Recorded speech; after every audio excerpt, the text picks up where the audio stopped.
Welcome to 21st Century Disciples, a ministry dedicated to using 21st century technology and discoveries to spread God's Word. This session we will be going into the Gospels. This will be part 2. 2 weeks ago was part 1, where we gave an introduction to all of the Gospels and talked a little bit about Jesus' early life and one of his early miracles. Sorry, a little flustered today.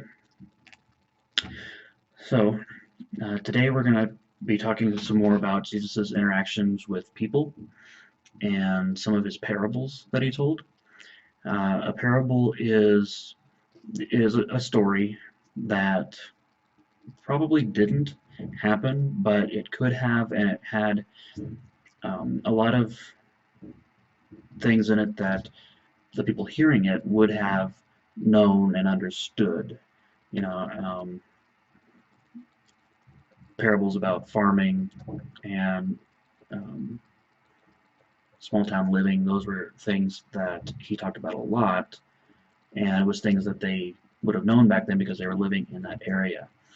If he were to be here in Denver today, he probably wouldn't talk about farming, but he would talk about something in big city life, maybe even throwing in some sports team analogies, not trying to focus on the teams, obviously, but focusing on how they could represent the kingdom. So let's move on a little bit. There are two different kinds of people that Jesus dealt with on a regular basis. Obviously, these would have various sub-kinds, but I just want to give the two umbrella types of people. There were those who would lead and those who would follow. The ones who led, well, they knew the law. The ones that followed, they knew what they were taught about the law. Then there were those who led, they added to the law and twisted the law. Not all of them, but most of them, they would follow what their teachers had taught them and such. Those who followed, well, they did their best to keep what they were taught. Now, I think it's okay to take God's law and put some hedges around it for yourself, some boundaries. For example, just as a physical world example, at the Grand Canyon, there is, or I think it's at the Grand Canyon, I've been told anyway, that there is not only a fence that is close to the Grand Canyon that is really high, that is going to be hard to climb, but there's further back, there is another little barricade that's fairly easy to get over, but it says, don't get any closer than this, and then the fence is like, for those of you who stepped over the first boundary, definitely don't go over here because you will fall and die. So I think that, for example, if you're an alcoholic and you're in recovery, you're going to know not to go to a bar, right? And you're going to, if you get invited to a party, you may ask, is there going to be booze? If there is, you might say, I need to not come, or, however you want to do that, depending on how comfortable you are with the person that's inviting you. And various other boundaries that you've made for yourself that you won't hold others accountable to, but you're going to hold to it because you know that if you take one sip, you're going to end up getting drunk again. And it's the same with various other addictions. It's something that I've had to start doing in my own life with a certain addiction to lust, shall we say. And so I don't see anything wrong with that per se. But what the leaders were doing is they were putting these hedges around God's law and making that law for everybody. And so if you broke the hedge boundary, they said you broke God's law, but that's not the actual case.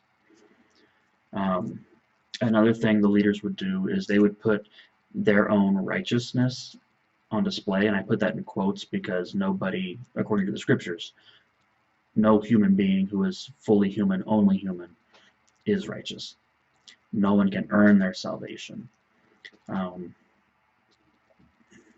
And so what they would do is, there's even some stuff in the Bible here that talks about a scribe who was parading around and was loudly praying in the center of the temple and just making this big party about how much he was tithing and how much he was, not like all these other people. And this was actually a parable too, now that I think about it.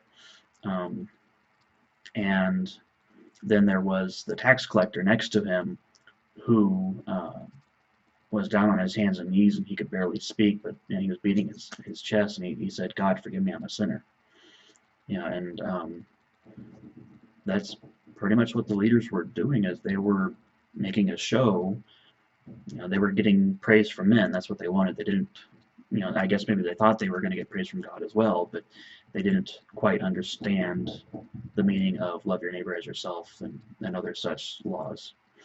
Now, those who follow, they were like the tax collector. They knew they weren't righteous, and they knew they needed a savior. And something that Jesus often says is, he came to seek and save the lost. And he'll say, the Son of Man did not come, or let's see, those who are not sick do not need a doctor. Those who are sick do need a doctor. And he said that in response to some scribes that were complaining about him being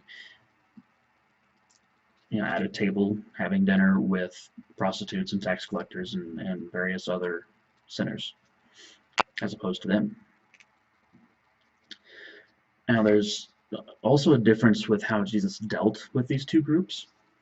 And it's not strictly this way, because there were some leaders that were actually fairly decent people, and they didn't try to make things harder for people, and they really, really tried to understand the law. But on average, this is how he dealt with them. Those who led, he was a little more harsh with. He said, "Have you not read?" Because they were the keepers of the law, they were the teachers of the law. They were supposed to be teaching the people. And to those who followed, he would say, "You have heard it said, but I say to you."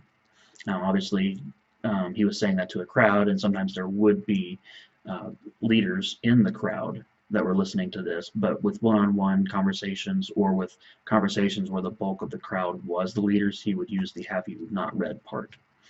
And as I said, his words were slightly harsher with the leaders, because they really should have known better, right? And with the followers, he was a little more gentle with them, because they were being misled by the people. So with that, I want to jump into some of the stories. We're going to be going over the woman at the well, Zacchaeus, the lost sheep, the prodigal son, and the rich man and Lazarus. And all of these, as I said earlier, will show that the gospel is for everyone, and that that God rejoices after the one sinner that repents, and then also how final the nature of God's judgment is. And come to think that I didn't say that earlier in the video. That is in the description, though. Sorry about that. So let's start with the woman at the well. Now, this was when Jesus was going from Judea to Galilee, and there were two ways there. You could either go around Samaria, or you could go straight through Samaria. Obviously, going straight through is the faster path. However, and that's what Jesus did. However, the Jews would skirt around Samaria, because there was a lot of history behind the Jewish-Samaritan controversy, shall we say. The Good Samaritan parable is another place where Jesus tried to make the two collide, and it just shows. Well, anyway, so back in the time of King Solomon, right, the kingdom was whole. We had all 12 tribes in their areas, as we showed in previous videos.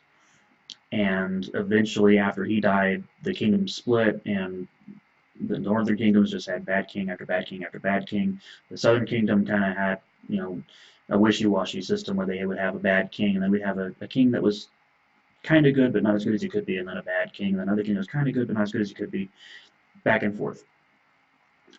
Now, the Samaritans were people that started off anyway as people who were Jewish. They were left in the land after the Assyrian and Babylonian conquerings happened, and they intermingled with the people that the um, Assyrians and Babylonians brought into the land. They intermarried with them, and that was something that God's law was pretty big on not intermarrying with the other cultures, and it wasn't because of a racial thing, it was because of a spiritual thing. You know, you have the people of God and you have the people not of God. Those are the two big umbrella categories, and it's the same reason why Paul says you should not be unequally yoked. So, for instance, you know, I'm a single guy, and when I look at a girl trying to decide if I want to date her or not, one of the things that I think about and that I try to find out quickly is whether or not she's a Christian.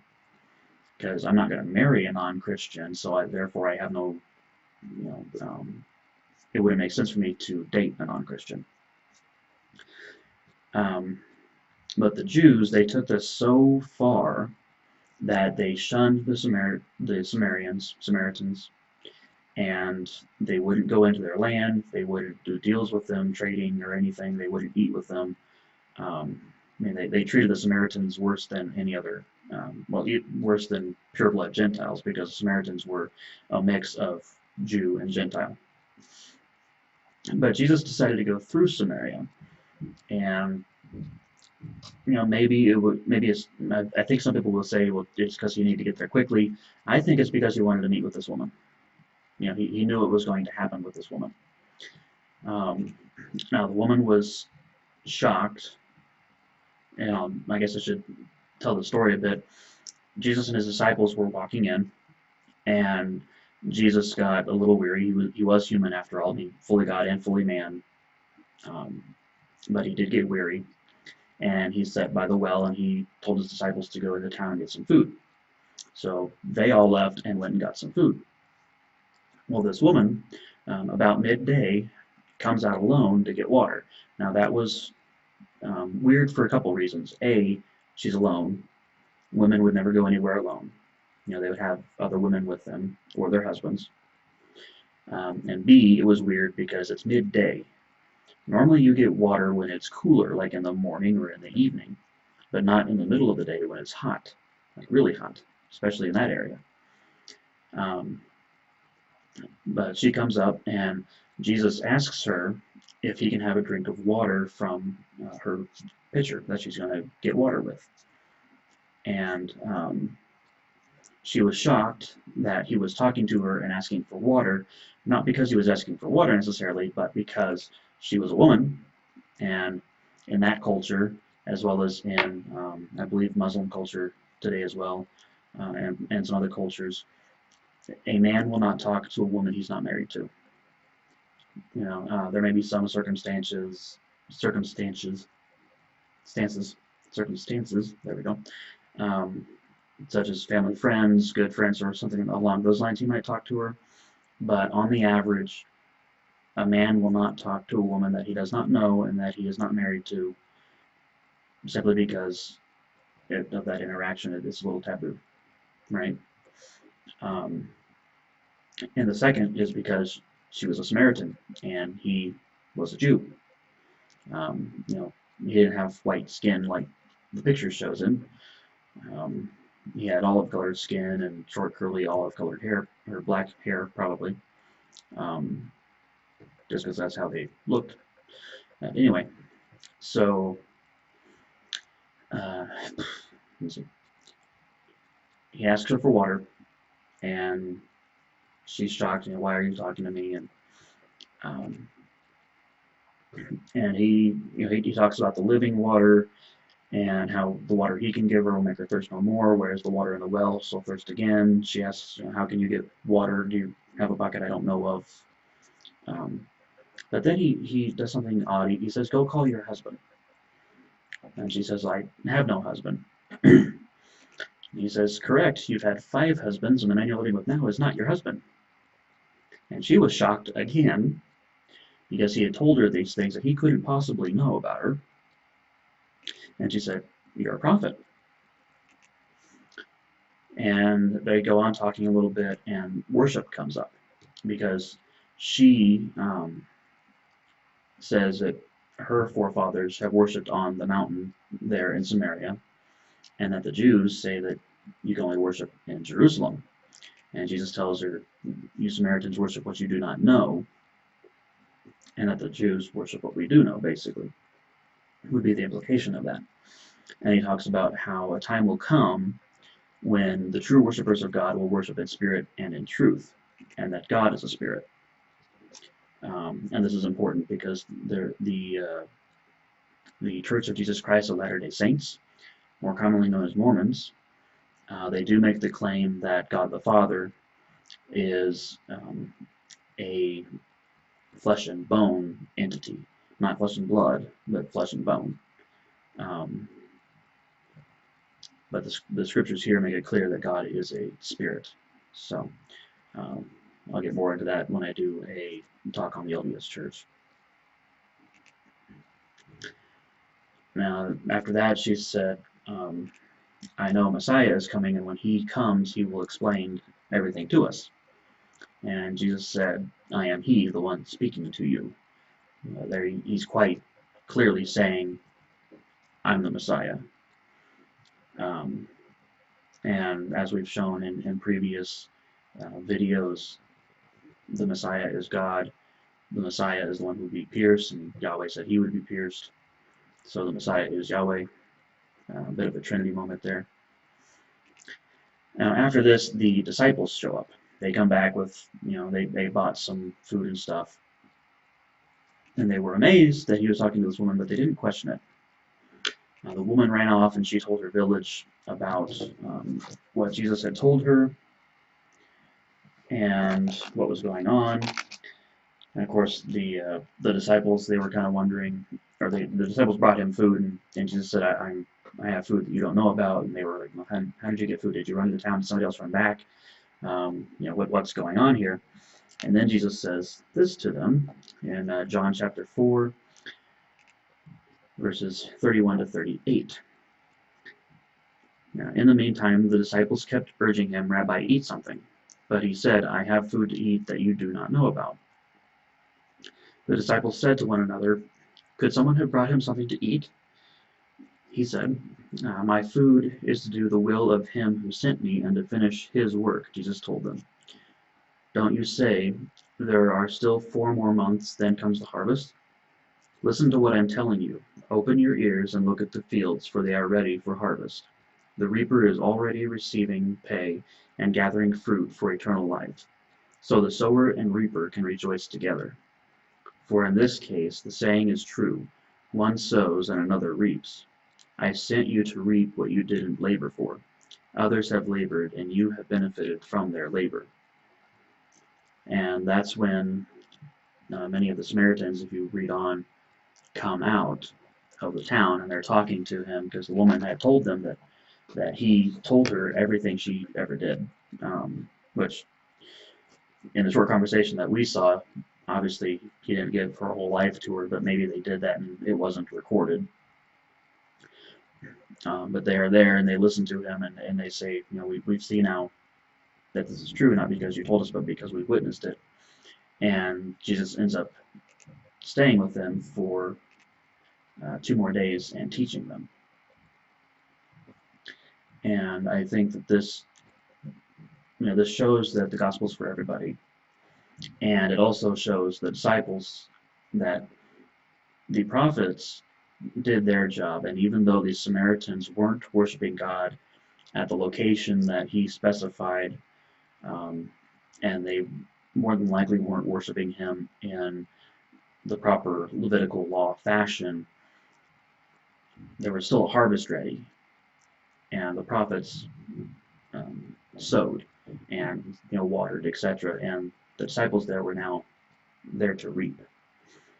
And I think the same is true today, in a sense, for us Christians. I think there's a big field out there of people who they grew up with the scriptures, or maybe they're Jewish, they grew up with the Old Testament, and they're ready for someone to come along and start talking to them more fully about things. And it's going to be harder for people who claim to be Christian because they're going to think that they grew up with it, they already know it, or um, maybe they think it's hereditary or something along those lines. But they're there. They're going to listen. You can talk to them, and you can bring them more fully into Christ. And I think that there's a bigger field, of course, that has a little less knowledge. They don't have all the revelation that is in the Bible, but they have some of it because, like I said earlier, I am a young Earth creationist, and by earlier I mean in a much earlier video. I'm a young Earth creationist. I believe in the global flood, and I believe that these stories were passed down. And after the Tower of Babel, yeah, they split. They had different languages, but they still had the stories, and they could pass them down, and they would get a little twisted over time. But I think that they're there, and I think that you know the harvest is ready because the Messiah is still in those early stories as well. Not as fully fleshed out, obviously, but he's still in there. Now, from there, I want to move on to Zacchaeus. It's in Luke 19, 1 through 10. Now, Zacchaeus, he was a chief tax collector. And what that means, um, nobody likes the IRS today, right? Back then, it was even worse because the tax collectors, at least in the Bible, in the area of Jerusalem, not only did they work for the Roman government, which was bad enough because they were fellow Jews working for the Roman government, but they also um, would steal from people because if Rome said, okay, put a 10% tax on this, then the tax collectors, well, they could put a 15% tax on it, and they would keep that extra 5% and give the 10% to Rome. And the people wouldn't really know. I mean, are you going to argue with a tax collector who could shut you down or get you thrown in prison? No. And so a lot of them would do that. They would, increase the percentage by whatever amount, and as long as it wasn't too terribly much to get them in trouble. And that's how they got rich. Plus, they were working for the enemy. In Jewish culture, Rome was a very big enemy. Maybe not so much in other cultures that were conquered by Rome. I'm sure they were still considered an enemy, but not nearly as much as in the Jewish culture, I believe. Now, he was also rather short, which is why he was in a tree. He wanted to see Jesus. I'm sure he had heard about Jesus, maybe he heard him speak, and he just wanted a better view. And Jesus walks up to the tree where he's at, and he says, Zacchaeus, come down, I'm going to stay with you today. Now, of course, the crowd, I think more specifically the scribes and the leaders that were in the crowd, but the crowd as a whole, we're told, did not like Jesus saying he was going to go stay with him.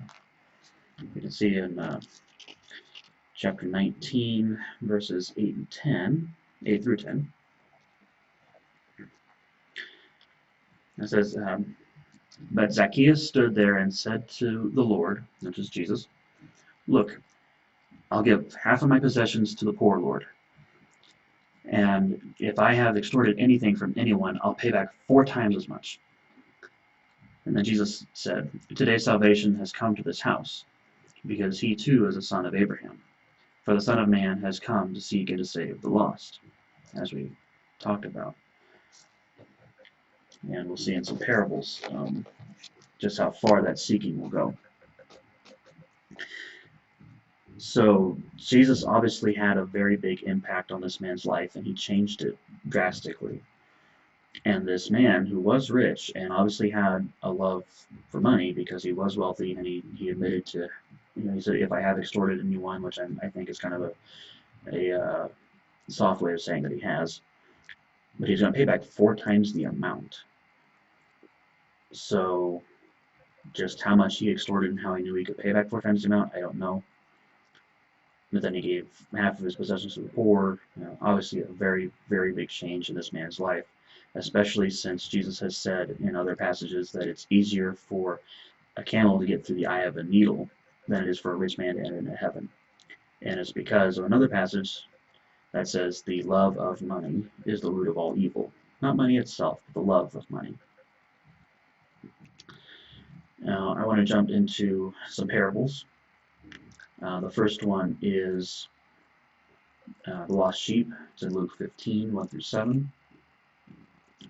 And this is another passage where the religious leaders, Pharisees, scribes, Sadducees, they're complaining about Jesus hanging out with sinful people.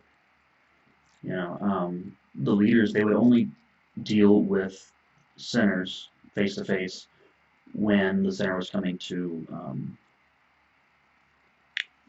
make propitiation, the animal sacrifices, etc.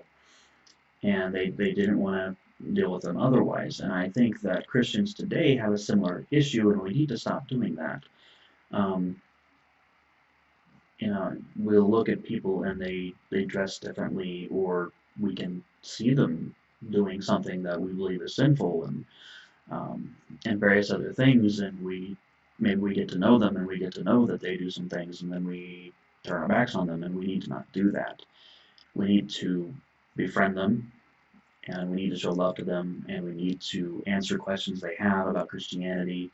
We need to find ways to bring that up and try and get them talking about it, and hopefully do so without, we need to do so definitely without shoving the Bible down their throat, and without exacerbating them, without sounding like a resounding gong, as Paul puts it in 1 Corinthians 13. We need to be gentle. We need to bring it up, and if they react poorly to it, wait a bit, become better friends, bring it up. It's not an overnight kind of thing. It can be. God can do that, but I think there's also an aspect of building that relationship and that trust.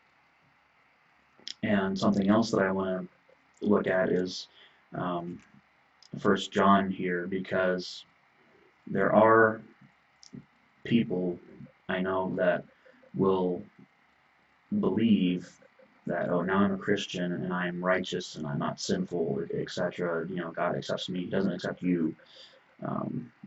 And one thing that my pastor brought up this past weekend, which I agree with, is a lot of us will come to Christ on our knees, but then we turn around and we set a bar kind of high for someone else to come in, which is not something we should do. And this passage here in 1 John I want to look at, because it tells us, if we say we have no sin, we are deceiving ourselves and the truth is not in us. If we confess our sins, He, that is God, is faithful and righteous to forgive us our sins and to cleanse us from all unrighteousness. If we say we have not sinned, we make Him a liar, and His word is not in us. And I think that's important to remember. We're all sinners. Even though we're saved, on this side of heaven, we're still sinners, and we're still going to be sinners. God does look at us, and He does see His Son, and we have His Son's righteousness on us, but we have none of our own, and we never will. It's like we were really poor, and a billionaire came and gave us $1 million, and then we look on someone else who was poor, and we say, oh, you're not, I got the million for free, but you're going to have to earn it. That doesn't make sense, and it's not fair, and it's not what the Bible teaches when it comes to righteousness. Oops. I don't know what happened there.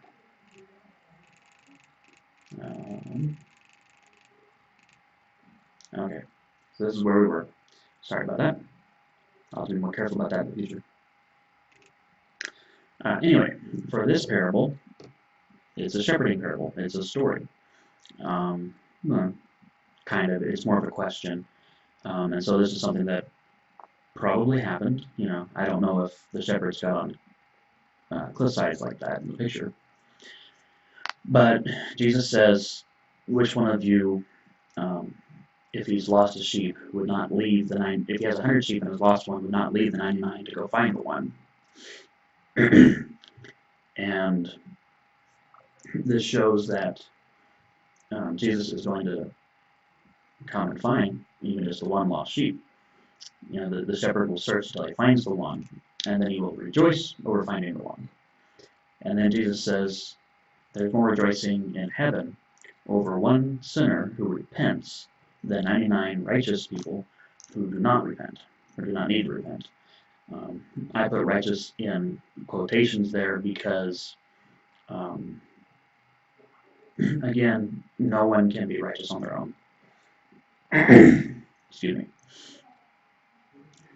And there's no earning salvation. The next story is the prodigal son, and prodigal just means wasteful. And in a sense, both the sons in this passage are prodigal, and they both have lessons to learn. I've been on both sides of the coin, shall we say, here.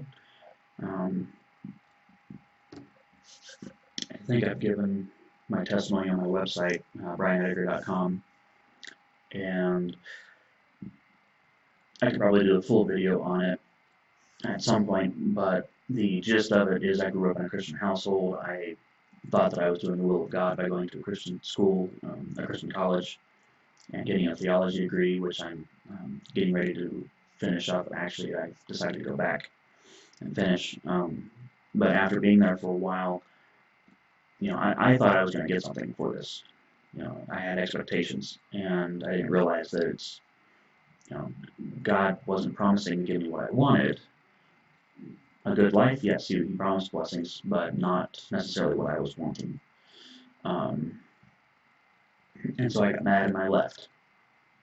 And I still believed in Him, but I told Him to leave me alone, don't want anything to do with you, and I lived how I wanted to live. And then a couple of years after that, my mom invited me to church, and I went because she's my mom, and she didn't know that I had stopped going. I had just moved back into her place, and I, across states, because I was out of state for school. And a few months later, I realized that I was spiritually starving, and that's when I came back. So I've been on both sides of the coin here, and you'll see why. So it's a man with two sons, and the younger son, he doesn't want to wait for his inheritance. He doesn't want to wait for the old man to die. He says, "Give me my inheritance now." And so the father gives it to him. And it's going to be less than what he would have gotten because the father still has some life to live. But anyway, the son runs off and he wastes the inheritance. It kind of sounds like he ran off to Vegas because he spent his money on gambling and winning and various other things, partying. He ends up feeding pigs for a local farmer, and he's so hungry he wants to eat what the pigs are eating, but he can't, because that food's not for him. It is not because it would make him sick or anything. It may, but the food was for the pigs. And so he decides he's going to return home, hoping to be a servant in his father's household, because the servants in his father's household were living better than he was at the moment.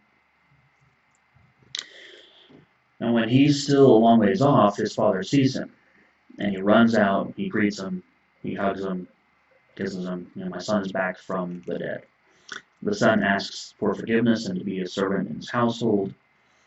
And the father, he decides he's going to celebrate with a big party to celebrate the return of his son from the dead. And he's going to treat him like a son again. Now, the older brother, he's been working in the fields the day the younger son comes back. He's been doing so for a long time, since the entire time that the younger son has been gone. And he's coming back, and he hears the noise, and a servant tells him, "Hey, your brother's returned, and your dad's throwing this big party. Ain't it great?" And the older brother, well, he's upset. Now, why is he upset? Well, because he stayed and worked to earn his portion of the inheritance. And yet his father wouldn't even give him a goat to celebrate something with his friends.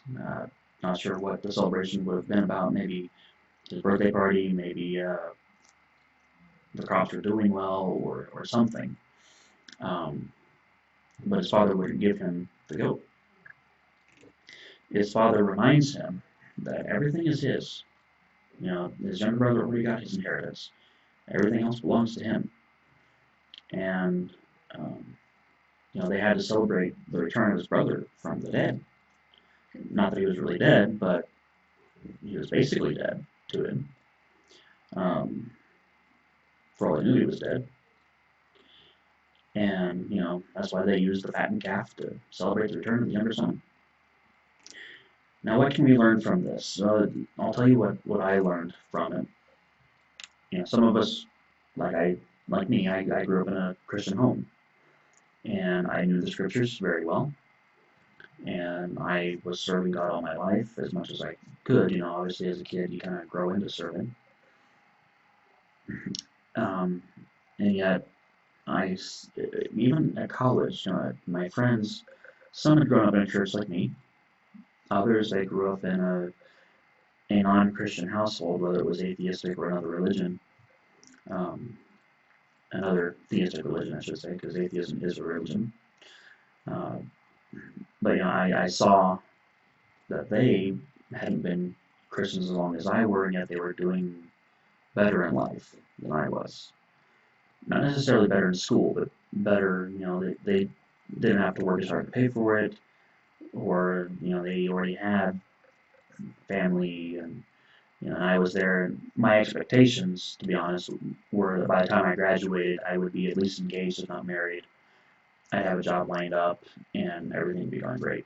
And that's not the way it was going. I was going to have to spend another year in school, taking 6 years to finish a 5-year degree. My girlfriend at the time was cheating on me, and of course, I had made mistakes in that relationship too. I let her move in, and we were, you know, doing things we shouldn't have done, etc. Um, but I got angry, I got indignant, I got self-righteous, and that's when, so that's me being the older brother, right? But then I acted like the younger brother, and I took my inheritance and I ran off. And then after a while, I came back. Something we need to remember is we are not serving God in order to be saved or in order to earn His favor or anything like that. We're serving Him because He has already saved us and because He loves us. And so we are loving Him back because He loves us. And also there are phrases such as judged by their deeds in Revelation 20:13, and talk about storing up treasures for yourself in heaven, which is what Jesus said in Matthew 6:20. And so it would seem that when um, that great white throne judgment comes, He's going to open up the books. You can read that in Revelation, and He's going to look. Now, for those of us who believe, who are truly believers, He will not remember our sins.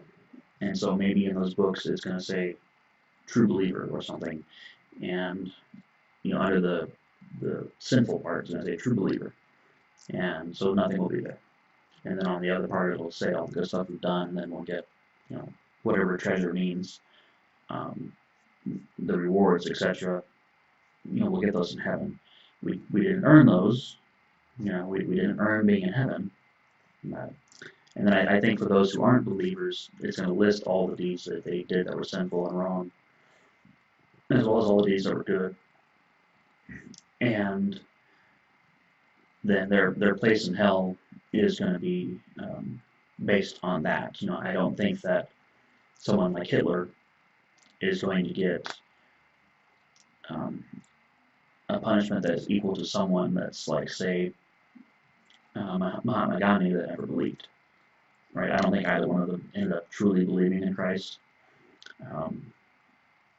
I wasn't there at their deathbed, so I don't know. But just hypothetically, let's say that neither of them ended up truly believing before they died.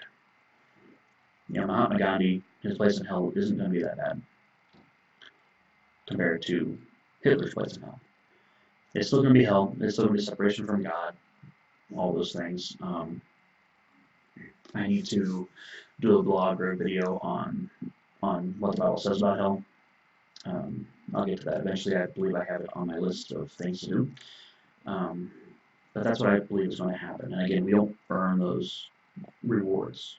We earn the punishments, but we don't earn the rewards. And what exactly those rewards are, I don't know. Could be a big mansion, more land. I don't know. I'm going to be happy to be in heaven. I don't really care what I have. I want to do God's will, and I want to see more people there in heaven, of course. Beyond that, I don't care. I'm just going to be happy to be in heaven.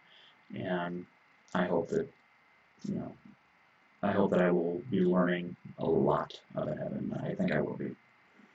So, finally for this evening, we're going to go and talk about the rich man and Lazarus.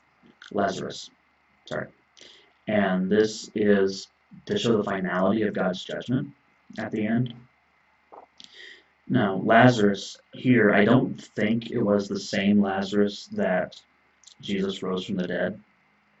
Um, I would have to go through, all the places where Lazarus is mentioned, the name Lazarus, and see if there's any way to tell if it was him or not. I don't think it was him though, because I don't think that Lazarus was this poor man at a rich man's door, because he had sisters and the whole town was so sad when he died and things like that. So I'm pretty sure it wasn't him. But I think that saying, the rich man who isn't named, just called the rich man, and then calling the poor man Lazarus, I think it shows just how much God really cares about the poor and the destitute. Not necessarily that he cares more for them than he does the rich people. I don't think that God's love and care is based on how well or poorly, you are off. Off you are, put it that way. But I think since, especially back then, even though they were supposed to take care of the poor and the widows and the orphans and whatnot, they weren't really doing that. And so I think that giving the poor man a name, Lazarus, makes it more personal and shows that God really does care about his people, and therefore we need to as well. So, as I said, the rich man, he was rich. He was living lavishly. He was eating extravagant feasts, and he had, extravagant clothing, and just to the nines. The richest man you can think of, probably like that. Now, Lazarus, he was poor. He was covered in sores. He longed for just the crumbs off the table, off the feasts. But instead, the dogs came and licked his sores. Now, a day comes when both men die. Okay? The rich man, well, he finds himself in Hades. Hades is a place of the dead.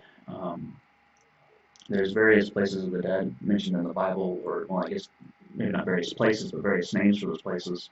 In the Old Testament, it is Sheol, or the pit. In the New Testament, there's two names. There's Hades and there's Gehenna. I'm not going to go into detail about what the differences are. I'm not positive off the top of my head. I'd have to do a little bit more study and make sure I'm right on those things. But in this case, we have Hades, which is where the rich man ends up, and it's hot, and he's thirsty, and he doesn't like it, but he's not complaining about being there, funnily enough. He's not saying, hey, I shouldn't be here.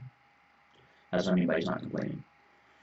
The other place that we see is Abraham's bosom, which is where Lazarus is, and the rich man, he can look over and see him there, which is a little weird, but apparently, at least for now, I think after the great white throne judgment, I don't think that those who are in hell will be able to see those who are in heaven, and vice versa. I don't think that's going to be the case. And it may not be the case now either, but it's part of the parable. The rich man, he asks Abraham to let Lazarus dip his finger in some water and come over and place it on his tongue to cool his tongue.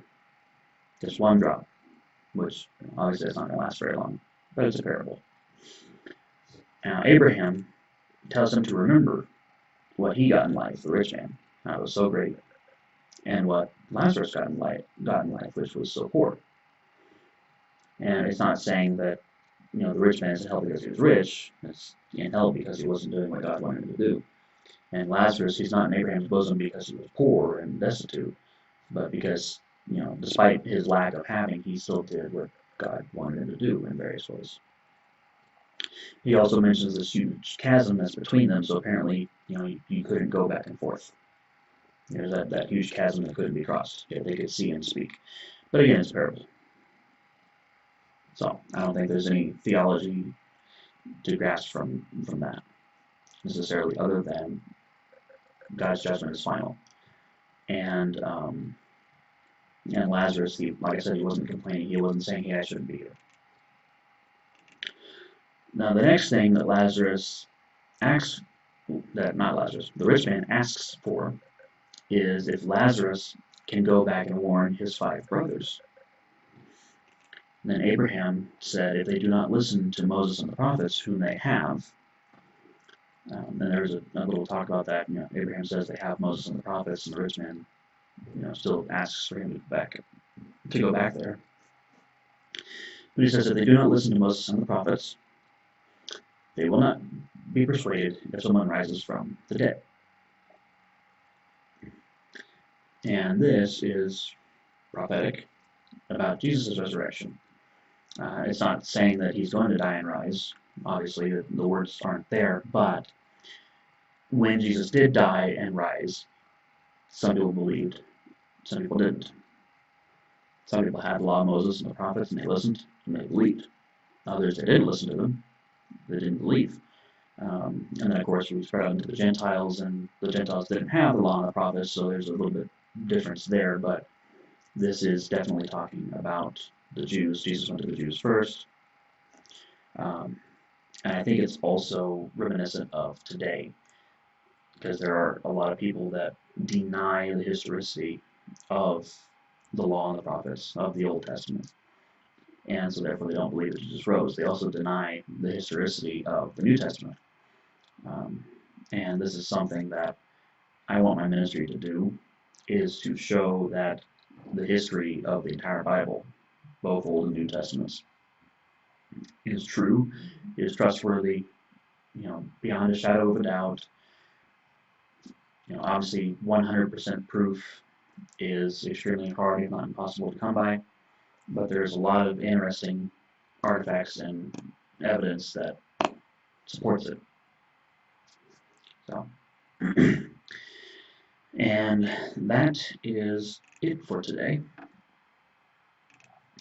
Now, as I've said before, if you want to support me in this ministry, make it so I can do it full time, there are ways to do it.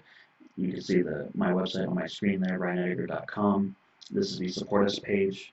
There's a link to Amazon where you can, if you shop on Amazon a lot, use this link, buy what you need and want to buy, and I'll get a commission.